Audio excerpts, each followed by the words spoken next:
Okay, let's dive right into this explainer and crack open the dossier on what is easily one of the most debated, high-stakes matches in T20 World Cup history.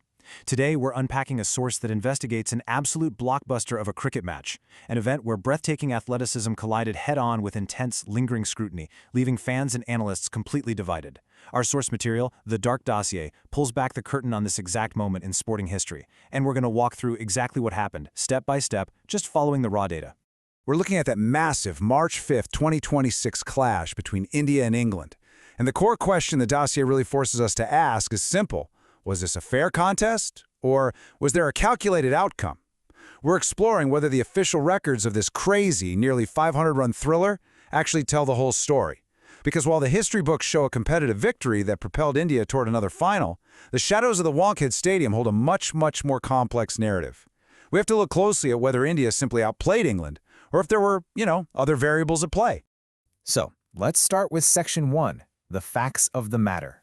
To really wrap our heads around this controversy, we first have to understand the sheer scale of the game. India set a towering, seemingly unbreakable target of 253. But England? They launched a counter-offensive that brought them to the absolute edge of history, ultimately falling short by exactly 7 runs. Now think about that. In a game with nearly 500 runs on the board, a 7-run differential means literally every single delivery and every single officiating decision carries massive weight. Which brings us to Section 2, investigating the controversies. Because does the scoreboard actually tell the whole story? Let's trace the dossier's timeline of crucial late-game anomalies. These are moments that surfaced exactly when England's momentum was hitting a fever pitch. Point 1 highlights an uncalled Jasprit Bumrah no-ball. Instead of a free hit, which, let's be honest, could have been a total game-changer in a 7-run match, only a single run was allowed. Then we hit point 2, right around the 15th over, with England surging at 13 runs and over. The Indian captain requested a ball change. And that leads directly into point 3. According to critics, before that change, there was basically no swing. Immediately after, the new ball began moving aggressively. Actually, scratch that. It wasn't just moving. It was a sudden, dramatic swing that completely altered the momentum of the entire match.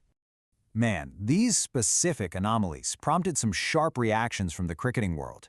Former England captain Nasser Hussain was highly vocal, expressing his absolute shock at what he termed convenient turns of events.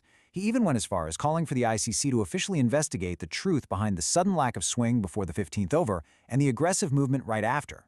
The source highlights this quote to emphasize just how seriously the English camp viewed that pivotal 15th over. Okay, moving right along to Section 3, masterclasses on the pitch. To examine this objectively, we really have to balance the controversies with the undeniable athletic brilliance that defined the night.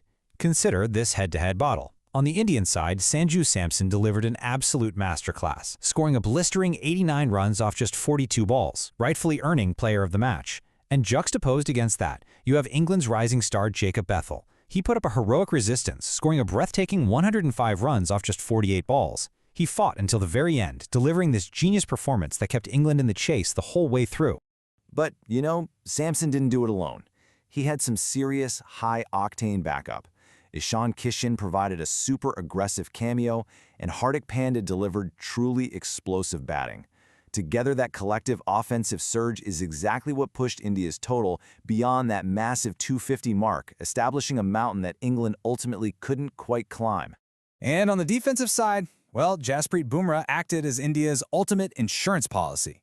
Thinking about the data from his clutch late-game overs, in the 16th over, he conceded only 8 runs, and in the 18th over, just 6 runs.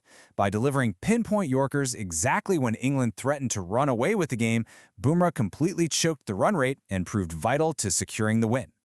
All right, Section 4, the aftermath and legacy. When the dust finally settled in Mumbai, the aftermath was a stark study in contrasts. You had Indian fans celebrating what felt like destiny, while the English camp was left completely crestfallen. On one side, Indian coach Surya Kumar Yadav offered a pretty clinical assessment, rightfully praising the great character shown by his boys in a massive, must-win game. From the Indian perspective, this was a pure triumph of tactical superiority and total resilience under the highest possible pressure. But immediately contrasting that narrative, we have the perspective from the other side of the aisle. English legend Stuart Broad represents that lingering skepticism noted in the source material. He openly questioned the physical realities of the match, specifically asking why the pitch suddenly came to life only after the ball was changed in that highly debated 15th over. It's a clear demonstration of how the exact same 20 overs can be viewed through two totally different lenses. Regardless of the court of public opinion, though, the history books are set. Step 1, that nail-biting 7-run victory in the Mumbai semifinal. Step 2, advancing to their 4th T20 World Cup final. Step 3, traveling to Ahmedabad and taking down New Zealand. And finally, Step 4, retaining their title and being crowned 3-time champions. The controversy in Mumbai was literally the crucible that forged their championship run. Ultimately, as the source concludes, this tournament cemented India's status as an undeniable T20 powerhouse. They proved themselves to be masters of the clutch moment. When the stakes were at their absolute highest, they managed the immense pressure and walked away with the trophy. For any fan of the sport, that's the real takeaway here. A masterclass in holding your nerve when the margins are microscopic.